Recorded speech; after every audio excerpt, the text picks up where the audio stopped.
So now we are going to see that which kind of symptoms is present in the ADHD patient, attention deficit hyperactivity disorder patient. Now, one thing I just want to advise you is that you don't have to self-diagnose this disease, because the symptomatology which we are going to discuss now, these symptoms is also present in a normal person. Fine.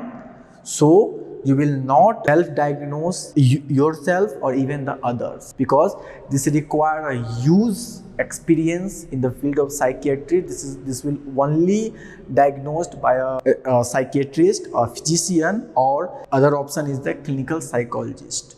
So these two expertise are really necessary, or you can say really useful to diagnose about this disease, because the symptoms which is carried out by this ADHD patient is so common that even all of us will feel that, oh my God, can I have this ADHD, or do I have this ADHD? So we go in the doubt. Okay, so not self-diagnosed. Fine. So now just pay the attention towards the symptoms of the ADHD. Now, the one thing which you have to keep in your mind is that the symptoms, as we discussed, first symptom is related with the attention, as the name suggests, the attention. Okay, another symptoms related with the activity. Fine. So I classified the symptoms is ADHD into the two broad category. The one I put it all the problems related with the attention. In other side, we listed down all the symptoms which is related with the activity. Fine. So first we will go with the attention symptoms. So as we know that attention is a kind of perception of things, outward things. Fine, outward things. Suppose I am speaking right now. Okay, you are seeing the board. Fine, but around you there are multiple things are placed. But maybe the sounds is also coming. But now you are totally focused. Okay, you are watching me on your smartphone, on your laptop, or any other digital device. Fine. You have the less, you can say, consciousness about your rest of the environmental, the things or the part. You are more with me. So this is you are giving basically attention towards me. Fine. So this is called attention. But when you try to pay attention on me, fine, you're like, sometimes you are forcefully try to know, I have to understand it, but you are not coming in that state where you can really focus on something. So here we are discussing the ADHD, so you should have to keep the three words in your mind. Attention. Okay, the first one is the attention, second one is the focus, and third one is the concentration. So now I am using interchangeably these three words. Okay, but yeah, in the psychology these three words have certain, you can say, the deviations, but leave all that. For today's sake of lecture, we have to only consider all three is a one. Fine. So now you are trying to pay the attention, but you are unable to do that with your all the willpower, with your all the, you can say, the capacity. You try to focus on something, but you can't. Okay, so this is the one of the hallmark of the attention deficit hyperactivity disorder patient. Fine. And sometimes this is also happen commonly. No, this is also happen with all of us. Fine. And sometimes due to the emotional disturbance, or due to the any, you can say, the thinking or any problem, we are deluded in something else. Okay, we become deluded in something else, in some other things, and we try to pay the attention, but we can't. But after some times, okay, taking a break, and after comes again, then try to understand that thing, then our attention is intact. But in the case of this patient, this is not easily done. This attention is, you can say, very disturbed, too much disturbed in the patient. Now we will see what kind of attention problem is occurring in the patient of ADHD. Come here. The first in the not paying close attention to the tasks. Okay. Suppose I am giving you the assignment. Okay, I am like, I don't like the assignments first. So suppose I give you one task to go to the NCBI page. Okay, NCBI page, and try to search the 10 research about the ADHD. You went, okay, then you forget about the task. Again, this can be happen with a normal person. But if this paying the close attention, It's like a reoccurring. One day you forget, fine, I will again punish you and send you back to your home. You will go again, you forget. Okay, you are not paying the close attention. And remember, this is not a voluntary action by a person. This is not the conscious action that no, if teacher is giving me some tasks, I will not do that. No, this is not in a conscious will. This is happening unconsciously. This is not in a patient will. Are you getting my point? When I will discuss the neuropathology, what is actually happening, on that very moment you will realize that this is not a fault of a patient. This is the neural circuit is wired in a very, you can say, not a good way. Okay, not a very good way, even not a good way. The neurons wirings are like, you can say, become disturbed. Fine. So they are not able to pay the close attention. That's the one problem. Now, missing the small details in the task. Suppose this is a paper. In the assignments, you will see that we have to draw the lines. We have to draw the lines. Fine. So in this, you can see the drawing the lines in the paper, a A4 sheet paper. It is not something which is done in a one page of assignment. It is done through all the assignment pages. It is for all the assignment pages. But this is a detail, one small detail about how to make a good assignment, how to make a right assignment, you can say. But person forget to draw the lines. Not in one page, all the assignments. This is called as the missing small details. Or you can take the other day-to-day time. Suppose you forget something which is really necessary for you, and that's not the first time. Suppose what is happening, sometimes you forget the date, like the birthday, or you forget, suppose I am saying something to you that is not, you can say, relevance to you, then you will forget. Okay, that's a, you can say, not a disease condition, that's a normal behavior. Because what our brain is doing, the thing which is absolutely essential, okay, for a one person personality, that things only is, you can say, hold it very tightly as a strong memory, as a working memory. Fine. But here in this case of this patient, the ADHD patient, this working memory means something. Suppose you went to the market, fine, and you have the sort of idea that what things you have to buy. Okay, what things you have to buy. So whenever you take a step, you know that which shop you have to go for purchase of those items. Fine. So this is your working memory, which is constantly in action. But here in this case of this ADHD patient, this working memory is totally disturbed. They will miss the small details in the tasks. Fine. That's a very, you can say, the challenging for this person. They will not listen the words of others. Now, this is a very rude, like the attitude and what not to say. There are so many things there. They are called as, okay, this people is very egoistic. They are not listening others or something. Fine. You will not listen those things which is like disturbing you. Fine. But again, you have the auditory system. No, some things you have to listen in order to survive in this. In order to live peacefully, survive peacefully, you have to listen others too. I'm not saying that not listening completely is a good thing. No, you have to open your ear but shut your mouth sometime. Okay, sometime.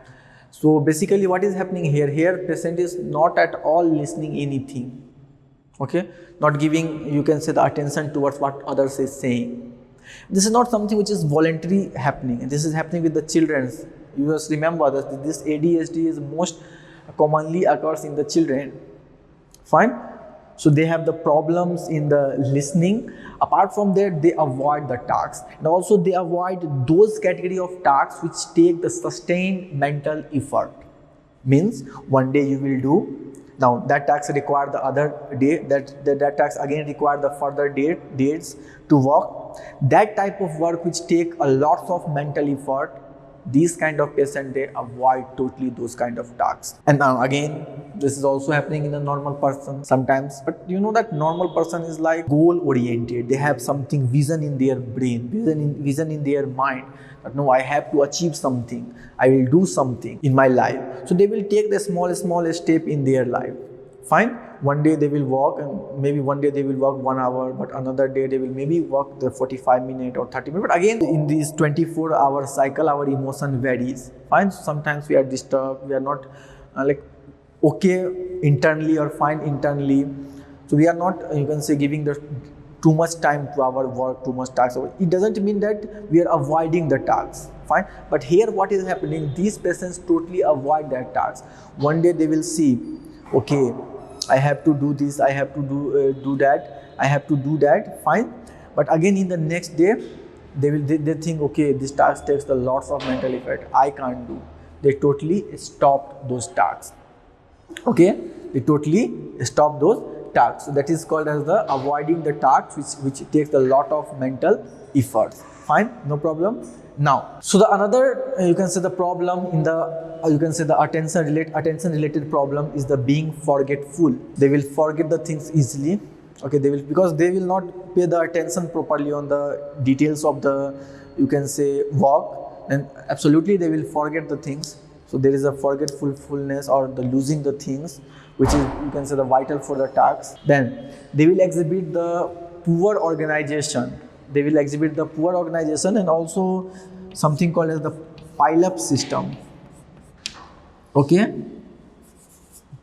pile-up system means they are first the poor in organizing the things, first of all, their own things, their own belongings. Okay, and also they are pile-upping the, you can say, things. Suppose I'm using the shoes. Okay, once I use, I keep it there.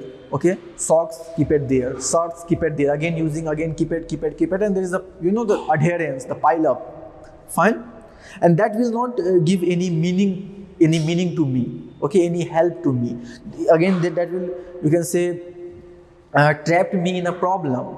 Okay, trapped me in a problem. So that's not a good thing. That is called as the pile up system. Again, sometimes when you are going somewhere, then you will keep the things like in a pile up way in your home or in your setting. Okay, so this sometimes that's the common, but this pile up system or poor in organizing the things is very common in the case of ADHD patient. Fine. Why I said initially that this symptoms is also very common.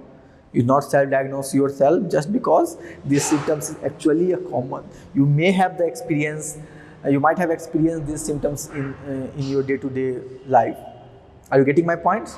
Fine. This is about the inattentive symptoms, that symptoms related with the deficit attention. Now, coming to the hyperactivity or impulsivity system. Person have the fidgeting. Fidgeting means what? You know, see this action. They are interlock the finger and they are moving.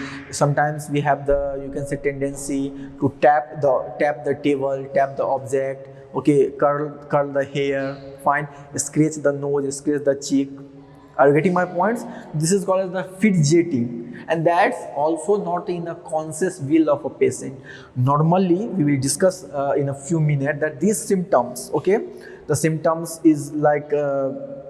If we want to scratch our cheek, we want to scratch our lip, but our internal brain system knows that, oh, you are in a meeting, you can't do that.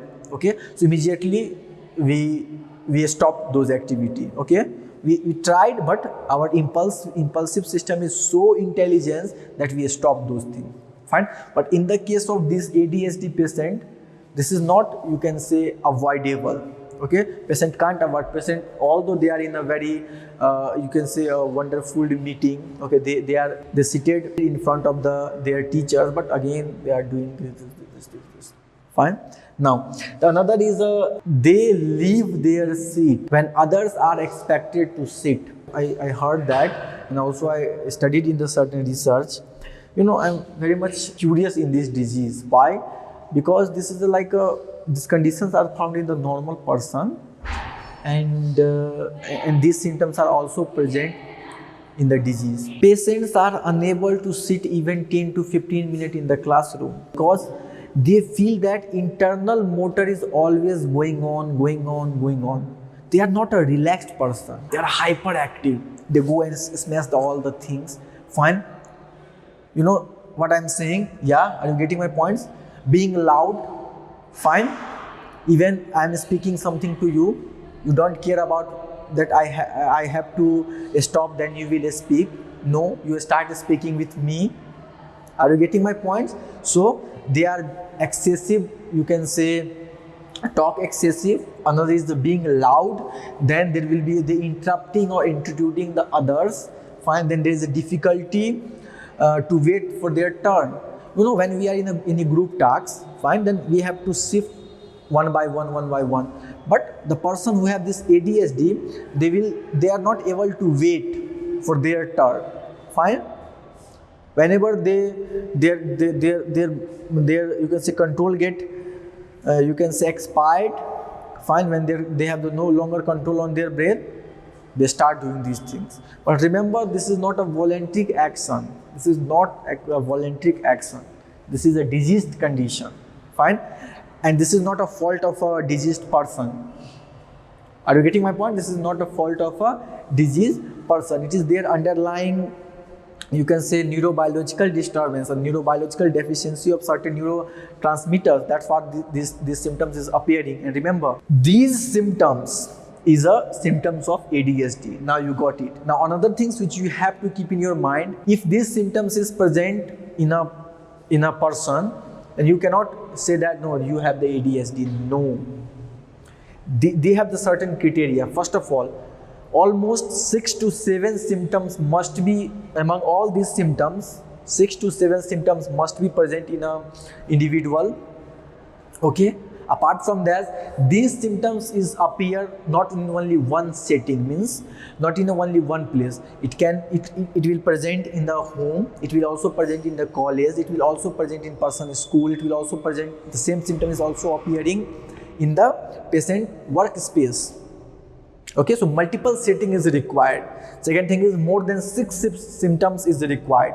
Last 6 months, from last 6 months and you can say the symptoms must be started in their early 12 years. 12 years. Okay, how much symptoms is needed? 6 symptoms.